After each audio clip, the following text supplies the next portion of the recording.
Hey everyone, welcome to or back to my channel. My name is Abby. I am a busy mom of 6 and foster mom.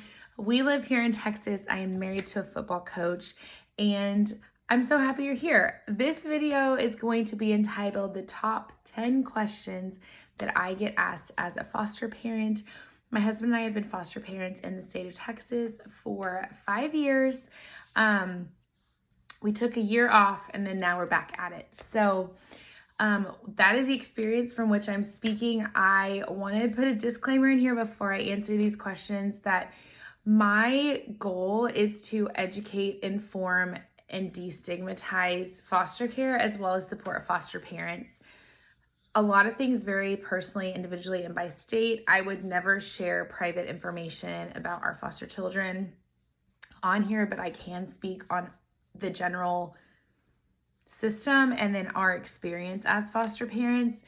And I hope that if you're a foster parent first, I want to say thank you to your commitment for this ministry because it's not an easy job and it takes a village, but it's so worthy and such an important ministry to be a part of. And also I hope you find solidarity and support in my videos. So let's jump right into it. Top 10 questions. So these are questions that acquaintances, families, friends, people just ask out and about. And I've kind of been keeping a list. I was actually wanting my husband to do it with me, but it's football season in Texas right now, y'all. So if the video was getting filmed, Mama was doing it by herself. He's busy preparing for a big game this week. So the babies are napping. We will see how far we get, but let's go. Question number 1. How did you become a foster parent, or how did you decide to start fostering? Such an important question. I'm going to try to keep my answers to like a minute each. Otherwise, this could be a really long video, but no promises. This one might take a second. My husband and I had always talked about foster care, actually, since we were dating. We both knew we wanted to have children. We both knew that we wanted to have biological children, and fostering was kind of something that we thought we would do sort of later on, maybe like after we had parented our biological children. We weren't really sure what that looked like, but the reason we talked about foster care very early on, we started dating when we were 18.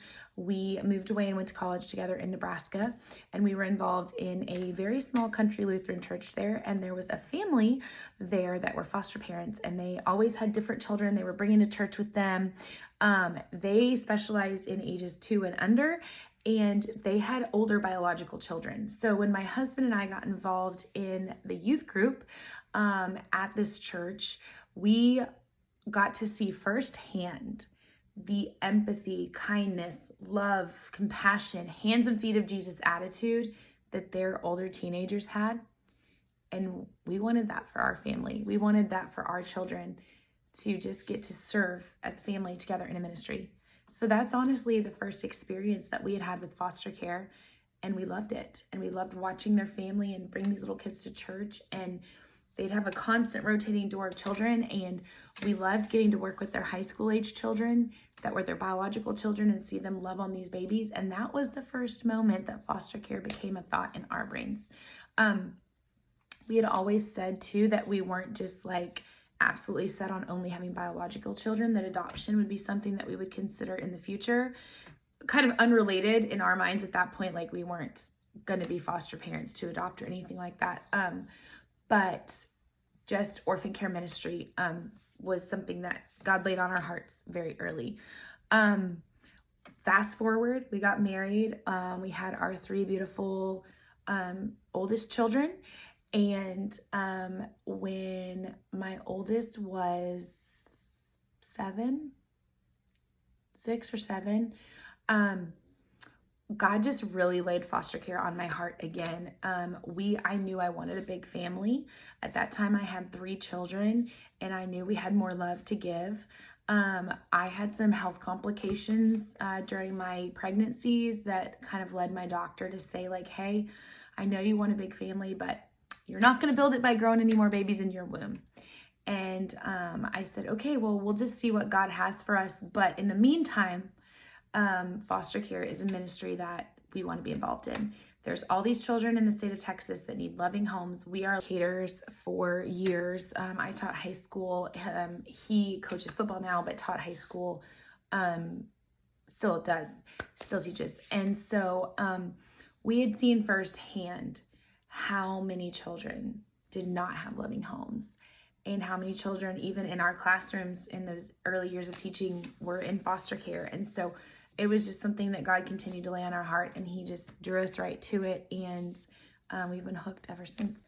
I guess the bottom line with that is our family truly sees foster care as a ministry and something that we are called to be a part of, and kind of the tangible way that we can be the hands and feet of Jesus here on earth.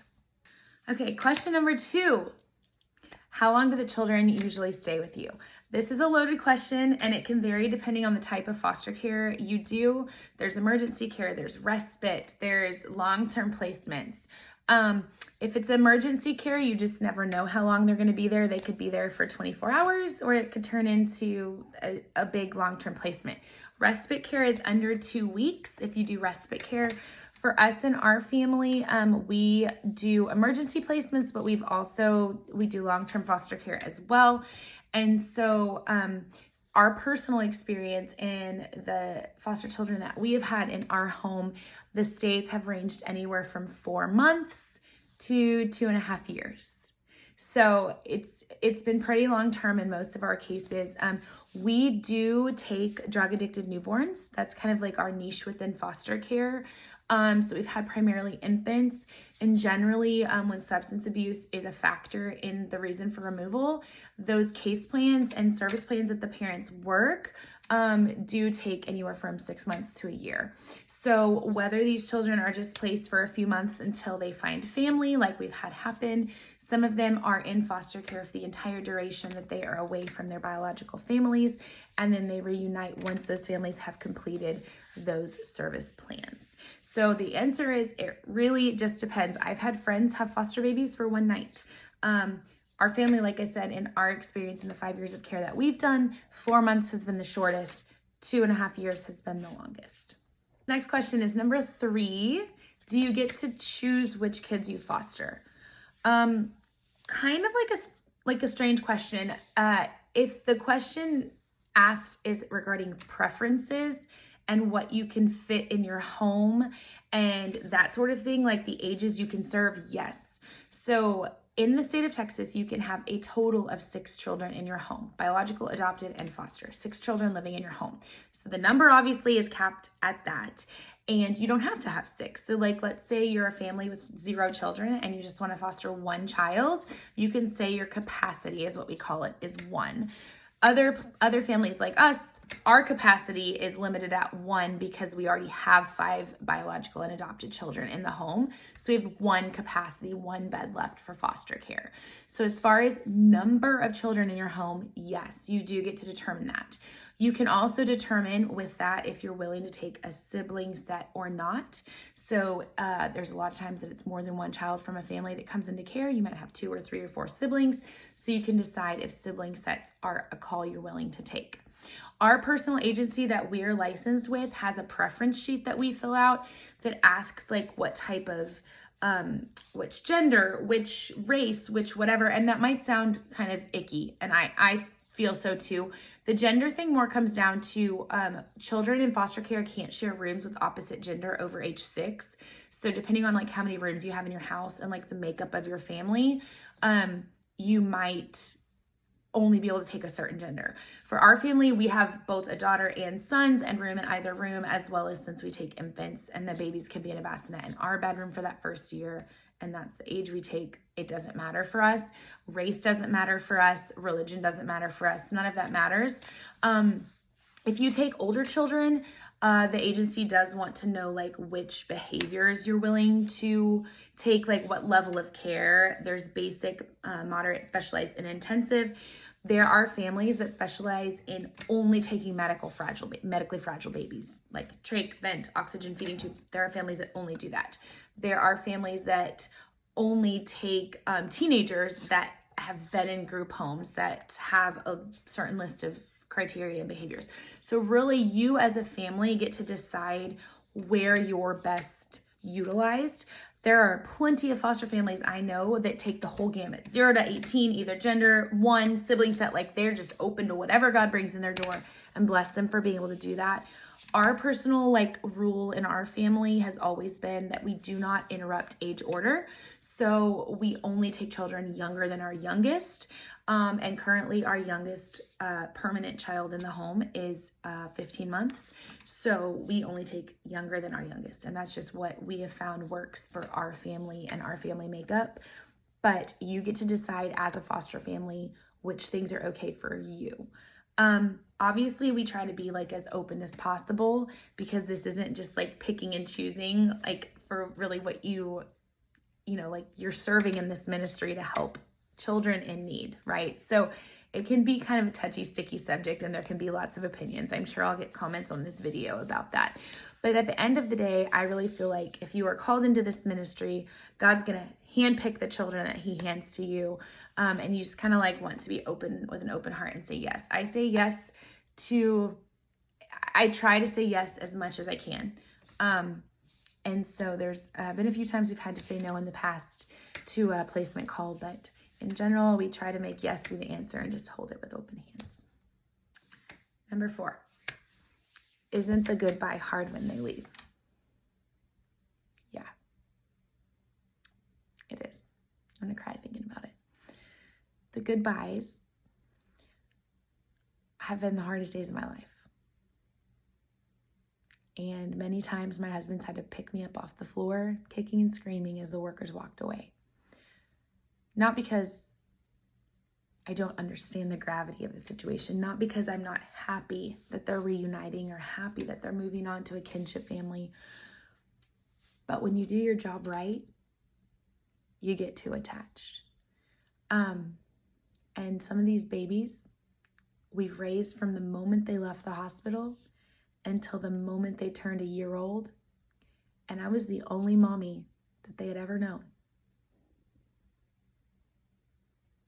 They called me mama. And then as thrilled as I am that reunification has been possible in some of our cases, and as thrilled as I am that grandparents or aunts and uncles stepped up to love these children in some of our cases, at the end of the day, it's still a broken system that you're working within, and it still takes months and sometimes years to get permanency for these children. So that time that they're there is such a formative time, and so important that they learn love and connection and attachments, that they have a mom and a dad figure. And we give that to them. And every time one of them leaves, a little piece of our heart goes with them. And God heals it. We're grown-ups. We chose this ministry, right? But there are still towns that I drive through that bring tears to my eyes, because I think of a certain placement that had a visit in that town. So the goodbyes are really hard. I have shared a couple of YouTube videos a couple of years back on my channel about goodbyes. But they're not so hard that it's not worth it. I'll say that again. They're not so hard that it's not worth it, because guess what? If the goodbyes are that hard for you and the child, that means you loved them well. And that love that they got in the time in your home has set them up for success in a lot of areas of life. So it's hard, but it's worthy. And all I can say is the same God that brought them to you heals your broken heart when they leave. And you move on to the next child. They can never be replaced, but you move on to the next one that needs your love and help, because he already has that ordained and lined up. So that's where I'm at with that. All right, that looked 10. Number 5. Are you allowed to adopt the children? It's kind of I don't like to say it like that, but that's how the question was asked. Are you allowed to adopt the children? Foster parents, some do go on to adopt. Yes. In fact, we actually adopted our first ever foster placement. Is foster care meant for adoption? No. Foster care's goal is reunification to biological families and restoring the family unit. Adoption is only an option, or only on the table, or only necessary if every effort has been made by the state to reunify these children with their biological families, and for whatever reason, it was impossible. Mom and dad were incapacitated to be able to care for their children. And that is when adoption becomes into play. Now, not every foster parent adopts. right? There are people that are only called to foster care and do not desire to adopt. I've known women that are 65 years old and have had 100 foster babies in their lifetime, right? So not every foster parent adopts. Foster families are typically given the first option if they've had a child in their home for months or years. If that child becomes adoptable because parental rights have regrettably had to be terminated, they give the foster parent kind of like first right to say like, yes, they've been in my home, we've formed a bond, yes, we'd like to proceed with adoption. Or if that foster family is only a foster family and they're not able or willing or desire to adopt that child, even though that child needs a forever home, then they are able to go to other families that are certified foster families, but whose goal is to adopt if there are children that need that. So yes, we've adopted 1 and we've reunified 8. We interrupt this programming for a diaper change. I'll be right back. We're halfway. Okay, looks like we have a helper for the rest of this video. Number 6, how do you handle behavioral or emotional changes? I can speak to that both as a foster mom and an adoptive mom. So I will tell you that as a foster mom, being that we've mostly taken infants, the behavioral changes are not as drastic as they are for foster families that take older children. However, we have had children in our home that are not infants. And it's hard, right? Because there's a lot of restrictions that you have to operate within, a lot of channels you have to go through. And so the parenting might not look like what it would look like for your own children. And that is obviously very reasonably so, right? Like these children are coming from neglect, trauma, abuse, and we never would want to like compound that in any way. So it's a lot of grace, a lot of patience, a lot of resource seeking, therapy, all the things. Because at the end of the day, being in foster care or being adopted is traumatic. It is a separation from your biological family, and that is trauma. And so being trauma informed in our care, there's classes that we have to take, books we have to read. As an adoptive mama, it's been one of the most challenging things in my life to walk that road. But God called me to it, and he's going to pull me through it. And at the end of the day, each of the children that come into our home are his perfect creations just as they are. And he's going to equip us to handle whatever behavior and emotional needs they have given the hand that they've been dealt in life. Number 7 is, are the children's biological families involved? Absolutely, yes. The children's biological families are involved in foster care because they should be working actively to reunify. So they have a case plan that their service worker sets out for them. In general, in foster care, you get visits, and that is to improve and strengthen that parent-child bond. Generally speaking, in Texas for infants, you get 1 hour a week. So I'm always encouraging those taking, transporting, and sending pictures and little things. I really love to encourage that connection between our children's biological families and our children. That can also be really challenging though, because a lot of times, like back to the previous question with behaviors, it can be really hard for a 2-year-old to understand why they're leaving mom after a visit. So that connection is so necessary and so important, but also very hard to deal with like practically, just as goodbyes are really hard for young kids or kids of any age really to understand like why they're going back to a foster home and not to their parents, or even babies feel that trauma and stress of being separated. So, or on the flip side, it could be, visits can be a traumatic thing for the children. If they've, in the past been abused or neglected, even if they're supervised, like it can trigger them just to be around their families. And that's something they have to work through. So either way, yes, biological families are involved. And, as the cases progress and they get closer and closer to reunification, we try to do whatever we can to encourage that handover of care. If it's like coming to more unsupervised visits towards the end, or coming to doctor's appointments, or inviting the biological families to birthday parties or big events in the children's lives as the caseworker sees fit. Those are all ways that we as foster parents can support that biological parent-child relationship. Number 8, how does foster parenting affect your biological children? This is probably one of the top 3 questions that I get.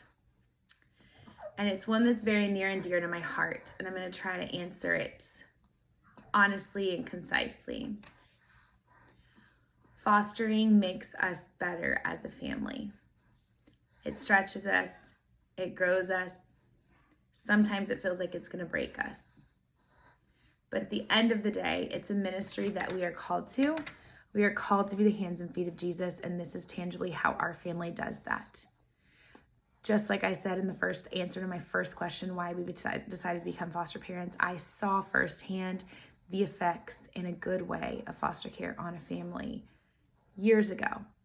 And I said, if I could raise my children to be that empathetic, that loving, that kind, that servant-hearted, I want to give them that. And I think that's what we give them in foster care. Are there wants that they have that go unmet when you have a big family? Yeah, there are. Is it ever annoying to them that I might have to miss something to take a child to an appointment or a doctor's visit or a hospital stay? I'm sure it is. But at the end of the day, if you were to ask any one of my biological and adopted children if we should keep doing foster care, they would resoundingly say yes. And we reevaluate often as a family because our children are a priority, but they're in this ministry with us just like they are. And honestly, our children are more resilient than we are. Goodbyes are hard for them, but not as hard as they are for us. Or not to say that, not that they're not as hard, but they react a lot better than we do. They love so unashamedly, so open, so I don't know. The love of a child for their sibling is just, it's incredible to watch. And my kids just scoop these little ones up and love them so much. And they don't see a difference in skin color.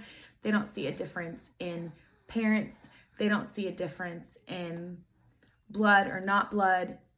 All they see is a sibling that God has brought into our house for however long they're going to be here. And we talk a lot about that. We talk about that our adopted children stay forever and that our foster children go home to their families because their mom and dad got healthy. And do my kids use the word drugs and jail and other things like that? Yeah, because we don't, age appropriately, of course. But do my kids recognize that there are families that are broken? Yes. Do other 6-year-olds recognize that? Maybe not. But I don't see it as a bad thing.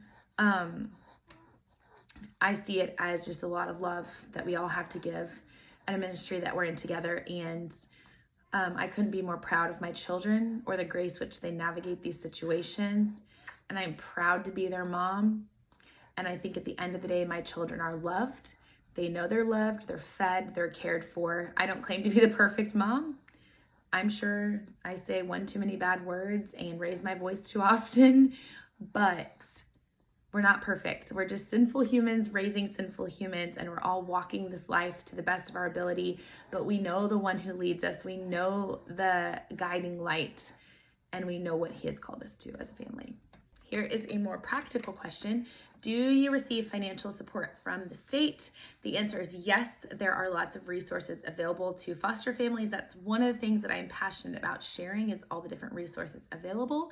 But as far as financial assistance, foster children are eligible for many different services in the state of Texas. For example, WIC, Women, Infant, Children. They get formula and some food provided to them age 0 to 5. Every foster child is eligible for WIC, regardless of foster family income. Every foster child is eligible for free and reduced school lunches. Every foster child is eligible for ECI services free of charge through the state. That would be therapy, speech, physical, occupational. Foster families do get a daily stipend to care for the children in their homes. So like everything from diapers, wipes, other food, clothes, school performances, like whatever you would need to care for your child. Now, does it cover everything? Not always, but I feel like there are lots of other programs that can fill in the gaps. And daycare assistance. If both parents work full-time out of the home, you get daycare assistance through the state. So the state pays for daycare for foster children. You get respite. You get a respite stipend if you do respite care for another foster parent. Let's see what other programs. Children in foster care in the state of Texas or adopted from foster care do get free in-state tuition for college. So that's a great benefit that the state of Texas offers. And then a lot of children in foster care that then go on to find their forever homes if they are unable to successfully reunify with family. Also, depending on age, siblings that are not, that kind of thing, could be subsidized through the state as well, which means the state would help support them for the remaining 18 years of childhood. So it really just depends on the individual circumstance, but as a general rule, yes, there's a daily stipend in Texas for foster parents, and that is meant to meet the needs of the children. So they help us with all these little loves that come into our home. Okay, what is the hardest part about being a foster parent? This is number 10. I had to think on this one for a minute. I think that the hardest part of being a foster parent is working within the constraints of like a broken system. So you can have legislators, caseworkers, whole agencies that truly have the best intentions and want what's best for the children, but there still is breakdown in communication, in things falling through the cracks, in circumstances, in evidence, in whatever. And so just getting to witness firsthand, like all the trauma, all the scary, bad things that happen, and knowing that you can't protect every child from everything. Or like, I think the worst is when you have children that have been in your home that then later come back into foster care, or to have children, like to not have a say, right? Like obviously our job as foster parents is to completely support reunification whenever safe, and we do that and we do it well. But that doesn't always mean that our personal feelings on every decision made on behalf of our foster children are what we would make on behalf of our biological children, and to realize that not everything is created equal as much as you try for it to be. What I mean by that is, like, of course, when these children are at home, we're going to make sure they have everything they need, like all the things. Like, I don't treat my foster children any differently than my biological children as far as love or gifts or anything like that. But at the end of the day, like, the state makes all determinations. So at the end of the day, when I go on a family trip and don't get approved to take my foster children, they have to stay with some people that I don't know. And that stinks. Or when I have to leave my foster child at a daycare that I probably wouldn't send my biological children to because that's the one that the state has approved for them to attend and to pay for. That was the thing when I was a teacher. I remember just hating that. Now I get to stay home, so that's not a thing. But just like not feeling like there are sometimes anything you can do to really, like, you have to be your child's greatest advocate. And as much as we try to do that, sometimes we still like lose the battle, if that makes sense. That's the hardest part of foster care, is all of the brokenness, because it's trauma and you work best as you can within the constraints of a system, but it's not perfect. We're working on it, changing things one family at a time, one situation at a time. I'm proud of the state of Texas for the strides they're trying to make to improve foster care. We've been around for a lot of years and seen a lot of things, and that's the hardest part. All in all, I really hope that this video was helpful to you. I hope that it's made you think about some things. And I hope that it's helped to destigmatize or open your eyes a little bit to what it is that we do as foster parents. Have a great day. Thanks for watching.